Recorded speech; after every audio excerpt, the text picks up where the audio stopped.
Ayan, lumabas na yung sikretong lagusan. Masunurin ka naman pala, Bagwis. Ihanda mo yung sasakyan na pagkakargahan at ang mga tauhan natin papuntahin muna dito. Sige po, Don Pakundo. Papupuntahin ko na po sila dito. Bumaba na kayo at tayo na dun sa sikretong lagusan para buhatin na yung mga ginto. Pakibilisan lang, sabi ni Don Pakundo. Bilisan nyo yung paghahakot ng mga ginto at huwag patamad-tamad. Bawal manguha kahit isa akin lahat yung mga ginto na yan. Bantayan mo ng mabuting ang mga to at baka may isa na magloko. Masusunod po, Don Pakundo. Ako na po bahala sa kanila. Eto na ba lahat ng ginto at wala na bang naiwan doon na? Ito na po yung lahat, Don Pakundo. Na-check ko na po kanina. Mabuti kung ganun. Pagkarating sa bahay, ilagay agad sa malaking vault yung mga ginto. Sige po, Don Pakundo. Masusunod po. Anak, mukhang magtatatlong oras na at hindi ko pa rin nakikita si Bagwis. Kanina, Tay, nandyan lang yun sa baba at naglalaro ng sinulid na bola. Kailangan na siguro natin hanapin si Bagwis, anak. Baka na, paano na yun? Sige, Tay, hanapin na po natin si Bagwis. Mukhang nag-aalala na rin ako sa kanya. Bagwis, Bagwis, saan ka ba nagtatago? Lumabas ka na! At kami ay nag-aalala na sa iyo! Nakita mo na ba si Bagwis, anak? Hindi pa nga, Tay, at parang wala siya dito. Saan na kaya nagpunta si Bagwe? Baka nagpunta doon sa sekretong lagusan, anak ko. Oo nga, Tay, hindi pa tayo nagpunta doon. Baka nandun lang si Bagwis. Nandito ka lang pala, Bagwis. Ba't nakakulong ka? Sinong gumawa sa'yo nito, Bagwis? Bakit ka nila kinulong dyan? Parang alam ko na kung sino ang gumawa sa'yo nito, Bagwis. Walang iba, Tay. Si Don Pakundo na yun. Napakawalang hiya talaga nitong si Don Pakundo at napakasakim. Sinabi mo pa, Tay, walang katulad yun sa kasamaan. Ayan, Bagwis, nakawala ka na sa maliit na kulungan. Pasensya talaga at hindi ka namin natulungan agad-agad. Grabe, inubos talaga ni Don Pakundo yung lahat ng ginto dito. Ano na gagawin natin ito, Tay? Nawala na lahat ng ginto. Iiwan ko, anak. Nakakapanglumo talaga. Sige lang, Tay. Gagawa ako ng paraan para mabawi natin yung mga ginto. Paano mo naman gagawin yun, anak eh? Ang daming tao hanong si Don Pakundo. Mag-iisip po ako ng plano, Tay. Paano ako makakapasok doon? Sa wakas, nakuha ko na rin yung hinahangad ko na kayamanan. Ano ka ngayon, Nestor?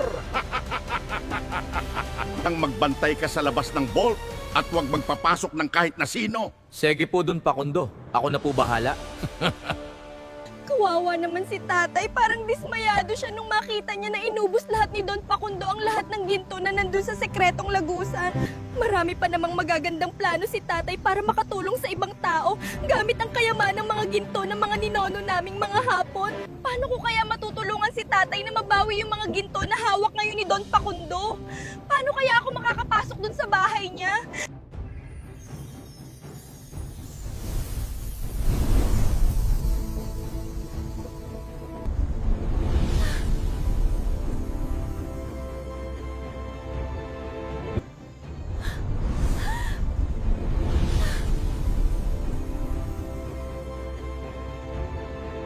Ikaw ba yan, Bagwis? Ba't ka biglang lumaki at ang haba-haba na ng pakpak mo? Kumusta ka, kaibigan? Kung Elena. At nakakapagsalita ka na, Bagwis? Mabuti naman kung ganun. Oo, kaibigan. Nakakapagsalita na kami. Sa tuwing kami ay lumalaki. Pasensya ka na pala kaibigan kung hindi ko napigilan si Don Pakundo na kunin yung lahat ng ginto na para sana sa inyo. Limitado pa lang kasi yung kapangyarihan ko nung maliit pa ako. Wala yun, Bagwis. Hindi mo namang kasalanan yun. Kawawa ka nga dahil pati ikaw nadamay pa sa kagaguhan ni Don Pakundo at kinulong ka pa nila. Naawa lang ako kay Tatay Bagwis.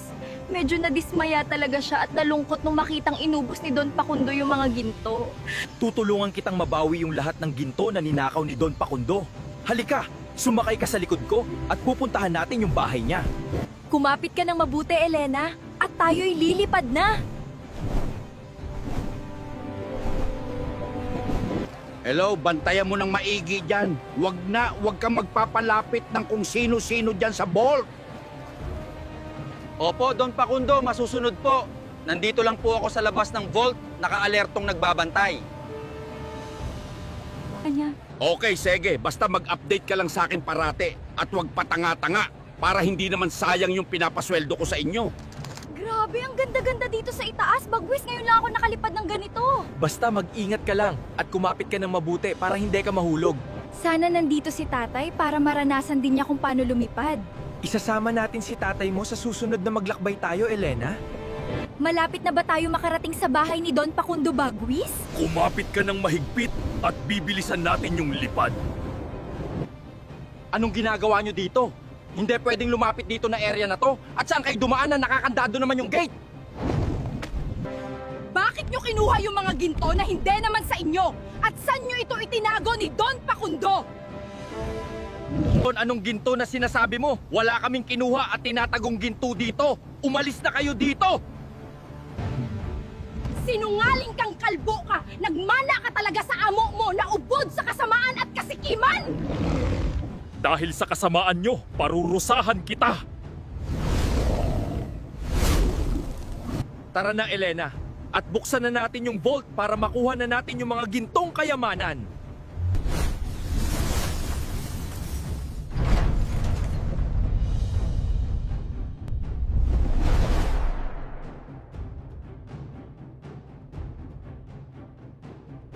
Don Pakundo, nandito po sina Elena at yung si Bagwis. At pinasok po nila yung vault ngayon.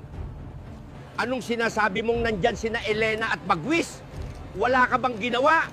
At saka bakit ang liit-liit ng boses mo? Ginamitan po ako ng kapangyarihan ni Bagwis, Don Pakundo, at ginawa po akong sobrang maliit. Anong sininasabi mong pinaliit ka at paano nangyari? Sobra mo talagang tanga. Sige, antayin mo ako at pupunta ako dyan.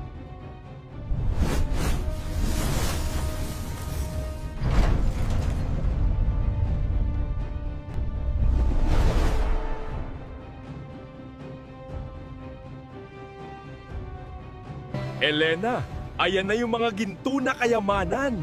Maraming salamat, Bagwis, sa pagtulong sa akin na makapasok dito. Walang anuman, Elena, at masaya ako na sa wakas mababawi nyo na rin ang mga ginto. Matutuwa nito si Tatay Bagwis pag naiuwi na natin tong mga ginto. Kailangan na siguro nating umalis at baka maabutan pa tayo dito, Bagwis. At sasakyan ko na yung truck na puno ng ginto para makaalis na tayo.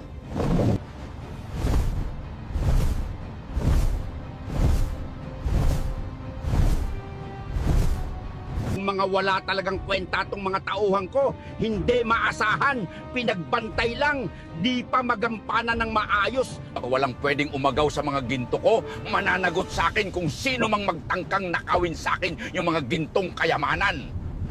Akala mo, Nestor, maaangkin mo yung mga ginto. Nagkakamali ka.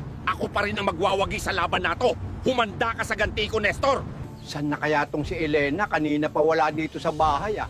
Pati si Bagwis hindi ko makita dito, magtatanghali na. Parang masama ang kutob ko ah. Baka nagpunta yung si Elena sa bahay ni Don Pakundo mag-isa. Sana naman mali ang hinala ko. Nasaan ba tong walang kwentang bodyguard na to? Iniwan lang yung bolt na nakabukas. Hindi talaga maasahan yung loko ko. Nandiyan ka lang pala, wala kang kwenta, sesante ka na! Eto sa'yo!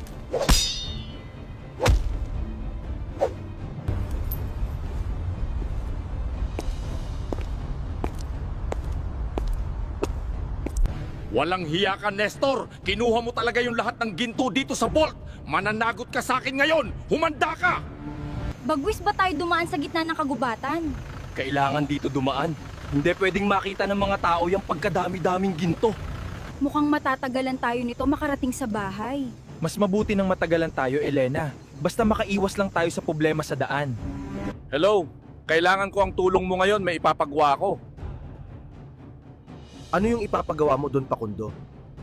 Handa mo yung mga bataan mong mga pulis at may huhulihin tayo! Sige po, Don Pakundo. Sasabihan ko tong mga kasamahan ko. Ano ba sadya mo dito, Don Pakundo? Ba't naparito ka sa bahay namin? At may dala ka pang mga pulis? Hulihin niyo siya! Ito yung tao na nang loob sa aking vault at kinuha yung mga ginto na pagmamayari ko kaning umaga lang. Ba't ho ako yung hinuli at pinusasan nyo? Wala naman akong kasalanan sa batas. At yung si Don Pakundo pa nga yung nagnakaw sa akin. Huwag na lang po kayo maraming salita, Tay. Sumama na lang po kayo ng matiwasay. At doon na lang kayo sa presento magpaliwanag. Paano ba to, Bagwis? Mukhang hindi ata makakadaan yung sasakyan dahil may nakaharang na malaking puno na natumba. Ang layo pa naman ng dinaanan natin.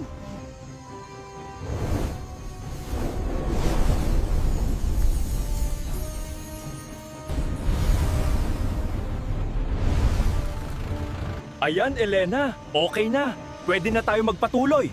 Salamat sa'yo, Bagwis. Galing mo talaga. Ayan, Elena. Okay na. Pwede na tayo magpatuloy. Salamat sa'yo, Bagwis. Galing mo talaga. Natatanaw ko na yung bahay natin, Bagwis. Malapit na tayo. Oo, Elena. Malapit na tayo. Ang haba na ng nilakbay natin. Makarating lang. Matutuwa talaga si tatay nito pag nakita niya tong mga ginto. Hindi pa ata ako nakita ni tatay. Nestor na lumaki na. Hindi pa nga, Bagwis. Baka lalo yung magugulat. Huwag naman sobrang gulat. Baka himatayin si tatay Nestor. Tay, ba't mo naman kasi ninakawan si Don Pakundo? Ayan, kulong ka tuloy ng wala sa oras. Maatin lang, pre. Magkano ba ibibigay ni Don Pakundo kay Commander? Sana naman malaki-laki. Para naman makapaldo naman tayo. Rinig ko nasa 100,000 ata yung binigay ni Don Pakundo, pre. Ayos yan. Para naman tag 20k yung paghahatian natin. Mga sir, ba't naman po ako ang kinulong nyo dito? Hindi naman po ako masamang tao. Hindi pa po ako lumabag sa batas. Wala tayong magagawa sa panahon ngayon. Yung may pera ang nagdidikta ng batas kung sino ang masama at kung sino ang hindi. Ano na, Nestor? Masaya bang nakakulong dyan? Ano bang nagawa kong kasalanan sa'yo, Don Pakundo? Ba't mo ako ginaganito? Anong wala? Ninakaw nyo sa vault ko yung mga gintong kayamanan. Hindi naman sa'yo yung mga gintong kayamanan. Sa amin yung pamana ng aming mga ninuno. Sabihin mo na sa akin kung saan mo itinago at makakalabas ka na dito. Wala akong alam kung saan yung mga ginto. At hindi naman ako ang kumuha. Nagmamatigas ka talaga, ha? Sige, bahala ka at mabubulok ka dito sa kulungan, Nestor. Maawa naman kayo sa akin, Don Pakundo. Nasaan kaya si tatay? Hindi ko ata nakikita dito sa bahay mo. Baka may pinuntahan lang sa bayan, kaya wala dito sa bahay. Siguro nga, Bagwis. Baka may binili lang yun sa merkado na kung ano eh. Antayin na lang natin dito si Tatay Nestor Elena na bumalik ng bahay. Iha, Elena, hinahanap mo ba yung tatay mo? May nagpunta ditong mga pulis at kinuha siya. Ano po, Nanay Loring? Kinuha si tatay ng mga pulis. Oo, Iha. Parang si Don Pakundo yung nagdala ng mga pulis dito. Kawawa naman si tatay. Napakasama talaga nitong si Don Pakundo. Bagwis, pupuntahan ko lang muna si tatay doon sa istasyon ng mga pulis. Sasama ako sa'yo, Elena. Puntahan natin si Tatay Nestor. Dito ka lang muna, Bagwis. Hindi ka pwedeng makita doon ng mga pulis. Sige, Elena na. Iintindihan ko ang pasya mo. Mag-ingat ka sa daan. Tay, kumusta ka na? Okay ka lang ba? Hindi ka ba nila sinaktan? Okay lang ako, anak. Huwag kang mag-alala sa akin. Ikaw ba yung kumuha ng mga ginto, anak? Oo, Tay. Kami po ni Bagwis ang kumuha doon sa vault ni Don Pakundo. Paano nyo yung nakuha, anak? Ang higpit ng seguridad doon sa bahay ni Don Pakundo. Lumipad po kami ni Bagwis, Tay, at gamit ang kapangyarihan niya, nabuksan po namin yung vault ni Don Pakundo. Ang laking tulong talaga sa atin itong si Bagwis, anak. Tay, huwag ka mag-alala. Ilalabas kita dito at may naisip na akong paraan. Talaga ba, anak? Paano? At ano ang naiisip mong paraan? Basta, Tay, ako na po bahala. Antayin mo lang ako dito at ilalabas kita. Salamat talaga, anak. At mag-ingat ka parati sa mga ginagawa mo. Sir, magkano po ba kung papiyansahan ko yung tatay ko para makalabas na po siya, ma? Malaki-laki yung magiging piyansa ng tatay mo, Iha. Baka hindi mo kaya. Sapat na po ba yung 2 gintong gold bar sa piyansa ni tatay? Talaga ba, Iha? Magbibigay ka ng 2 gintong gold bar para sa piyansa ng tatay mo? Opo, sir. Magbibigay po ako ng 2 gintong gold bar para makalabas lang po ang tatay ko. Sige, Iha.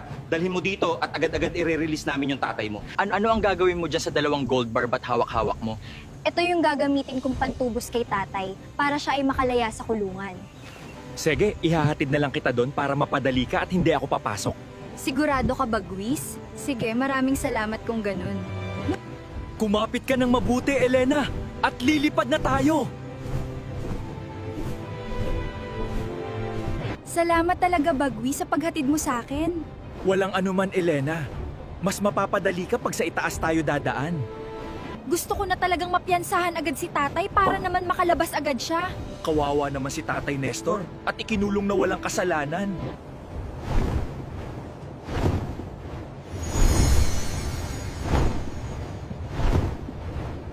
Nandito na tayo sa police station, Bagwis. Pwede muna akong ibaba doon tayo sa walang tao para hindi ka makita.